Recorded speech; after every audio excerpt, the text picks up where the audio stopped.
last week is one of the toughest weeks of the year. Those midweek matches are really a challenge for our athletes, physically, mentally, academically, and so it was just a grind.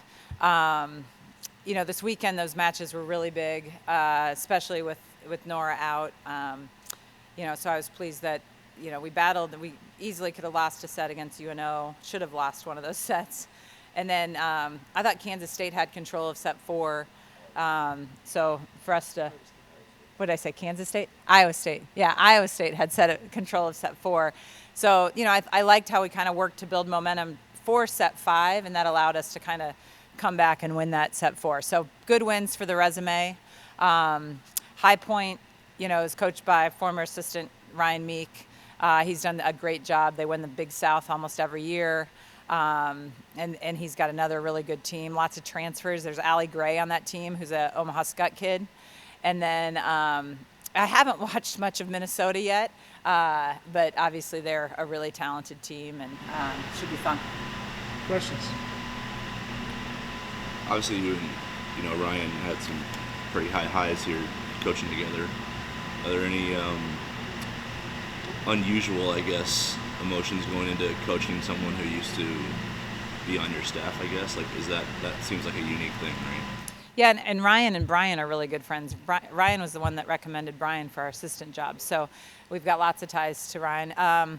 The emotions are, I want Ryan to do well in every match, but the one he's playing against Creighton. So I want to win. Is that? But he's done such a great job, and he was a part of our Elite 8 run, and is a coach that I think one of his secret sauces is he implores to his athletes that they can beat anyone.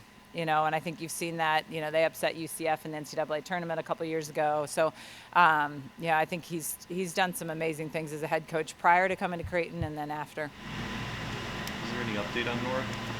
No update.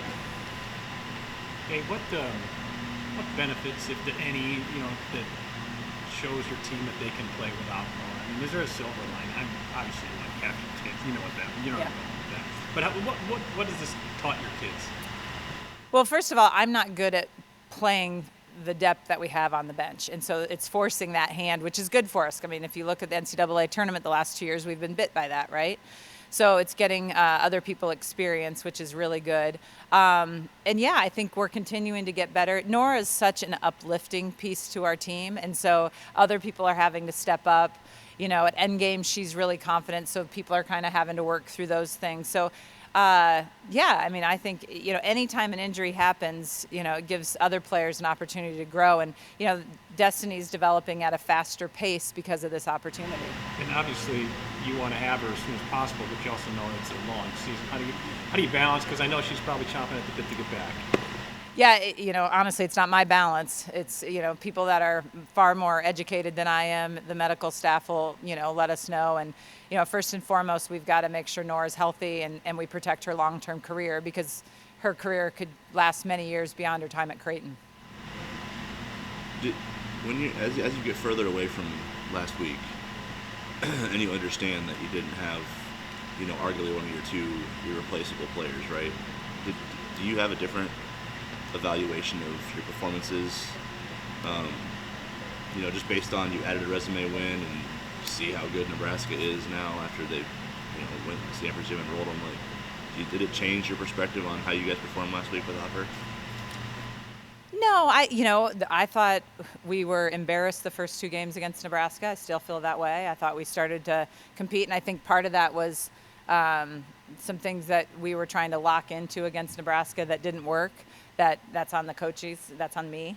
But I liked that we battled, and I felt that way, after the match. I didn't like the first 2, but I thought we showed some resiliency. And I actually felt good after the weekend. I mean, it wasn't perfect by any stretch. I mean, there's plenty of things that we've got to get better at. But I feel like anytime you take out a key cog like that, there's going to be some disruption. And I think they've weathered it well, and I thought so at the time, too. How encouraging is that to you, seeing how the girls respond with Nora being out? Well, I think one of the things that we learned in Europe when everyone played, right, was that there wasn't a big drop-off when we did that. And so one of the things that we've talked about with this team is we're really deep. which leads to some toughness with role acceptance, right? Because, it's not like a big gap in a lot of the positions. So I think our team trusts each other. I think fans have just seen Nora for 2.5 years, and, Nora's a mainstay. And obviously we wish she was out there, but we know that we've got good players that are practicing every day, ready to step in, and we're seeing some people do that. I know you said that you're getting out of your comfort zone a little bit here in terms of using the depth that's on the roster. Obviously with Nora, it's forced your hand, injury related, but there's been instances throughout the year where it hasn't been injury related, it's just been feel.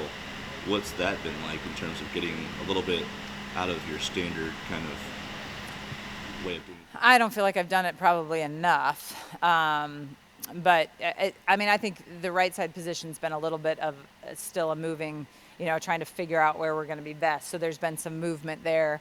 And yeah, I would say it against Iowa State. Ellie Bickelmeyer came in and did a great job. Her numbers were great.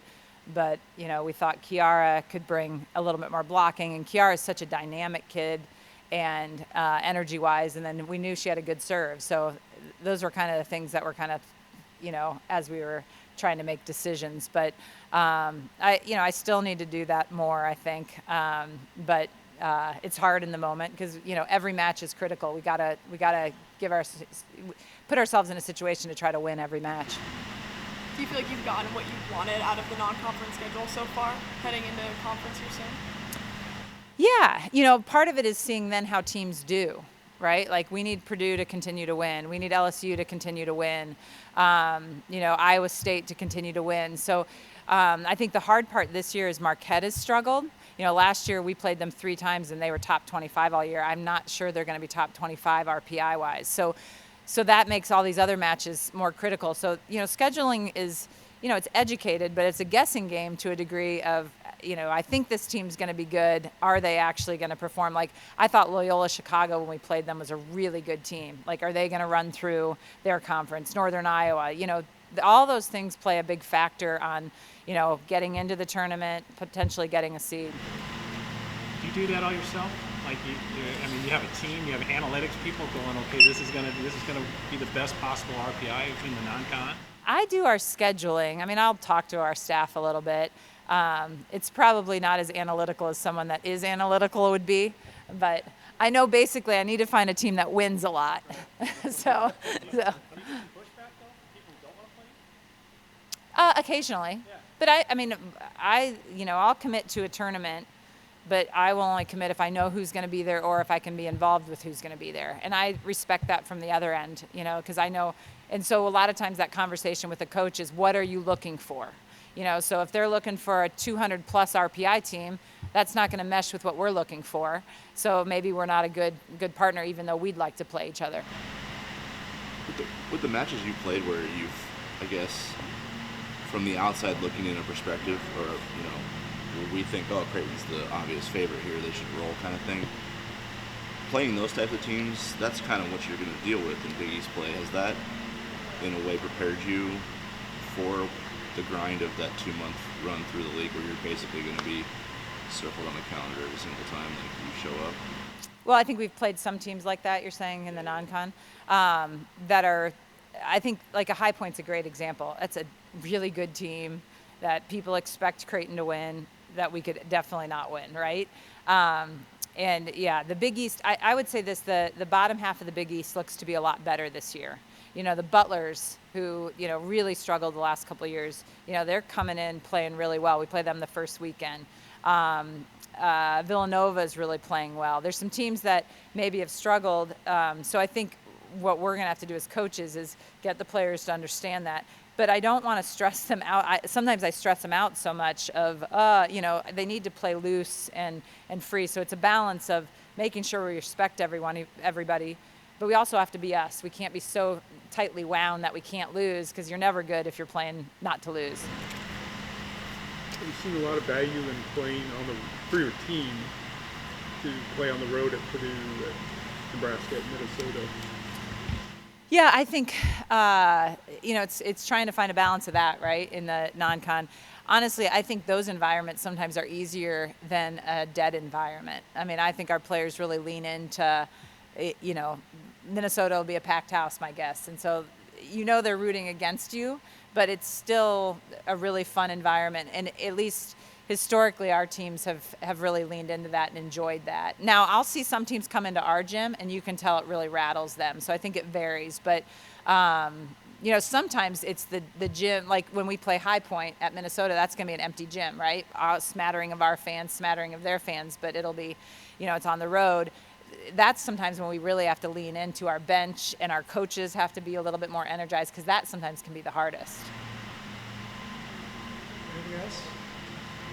Ice cream, didn't have to go far for ice cream this week. Yes. I actually was like, we're not getting ice cream. And they were like, it's a road trip. And I was like, okay, I guess so.